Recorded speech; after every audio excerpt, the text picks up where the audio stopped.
بس إذا في حدا بعنفك يوميا من كل النواحي، هيدا عكس الحب، هيدا بكرهك، هيدا بغار منك. إذا كنتوا فاكرين إن قصة شروق انتهت بعد الطلاق فأنتم غلطانين، لأن شروق خرجت أخيراً بكلام صادم جداً وتحدثت عن سنوات من الأذى وعن الرجل الذي يغار من نجاح المرأة ويحاول كسرها بدل أن يدعمها. والأغرب أن الجمهور اعتبر كلامها رسالة مباشرة إلى دكتور فود رغم أنها لم تذكر اسمه أبداً.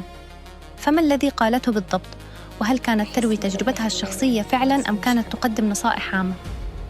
ابقوا معي للنهاية لأن آخر دقيقة من كلامها كانت الأكثر تأثيراً. وإذا بتحبوا تعرفوا كل جديد عن أخبار المشاهير أولاً بأول، لا تنسوا الاشتراك بالقناة وتفعيل زر الجرس حتى يوصلكم كل جديد. بعد فترة من الصمت ظهرت شروق في فيديو أثار تفاعلاً واسعاً على مواقع التواصل، وقدمت رسالة طويلة تحدثت فيها عن العلاقات السامة والعنف والشخصية النرجسية، وكيف يمكن لبعض الأشخاص أن يحطموا شريك حياتهم بدل أن يكونوا سنداً له. وقالت إن الرجل الذي يعنف المرأة أو يهينها أو يحاول التقليل من قيمتها لا يحبها أصلاً، بل يغار منها ومن نجاحها وثقافتها. وأضافت أن المرأة يجب أن تختار شخصاً يثق بها ويحترمها، لا شخصاً يقارنها بغيرها أو يشعرها بأنها أقل من الآخرين.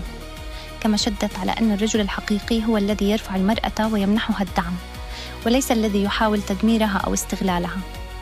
لكن الجزء الذي أثار أكبر موجة من التفاعل كان عندما بدأت تتحدث عن الأشخاص النرجسيين، وقالت إن كثيراً من النساء يقعن في هذا النوع من العلاقات ويحاولن صناعة صورة مثالية للرجل ويبنين له مستقبلاً على حساب أنفسهن، بينما هو في المقابل لا يقدم لهن سوى الأذى.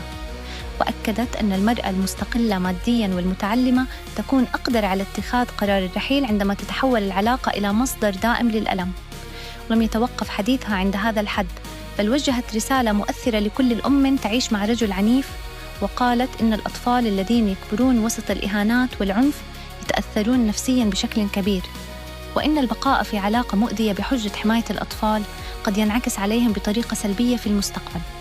ثم جاءت اللحظة التي اعتبرها كثيرون الأكثر صدقاً في الفيديو، عندما اعترفت شروق بأنها مرت بهذه التجربة بنفسها لسنوات، وقالت إنها ظلت تعطي وتضحي وتقابل بالأذى والخيانة وقلة التقدير، إلى أن وصلت في النهاية إلى لحظة قررت فيها أن تقول كفى. وأضافت أن الفشل الحقيقي ليس في انتهاء الزواج، بل في الاستمرار داخل علاقة مليئة بالإهانة والألم، وأن بداية الحياة الحقيقية تكون عندما يمتلك الإنسان الشجاعة لاتخاذ قرار الرحيل. وبعد انتشار هذا الفيديو انقسمت آراء المتابعين، فهناك من رأى أن شروق كانت تتحدث بوضوح عن تجربتها الشخصية مع طليقها، بينما رأى آخرون أنها كانت تقدم نصائح عامة لكل امرأة مرت بعلاقة مؤذية. لكن من المهم الإشارة إلى أن شروق في هذا الفيديو لم تذكر اسم دكتور فود، ولم تصرح بأن حديثها كان يقصده بشكل مباشر. لذلك فإن أي ربط بين كلامها وعلاقتها السابقة يبقى مجرد استنتاجات من الجمهور وليس تصريحاً صريحاً منها. والآن جاء دوركم، هل تعتقدون أن شروق كانت تتحدث عن تجربتها الشخصية فعلاً؟ أم أنها كانت توجه رسالة عامة لكل النساء؟ اكتبوا رأيكم في التعليقات، وإذا أعجبكم الفيديو لا تنسوا الإعجاب والاشتراك بالقناة وتفعيل زر الجرس حتى يصلكم كل جديد عن أخبار المشاهير أولاً بأول.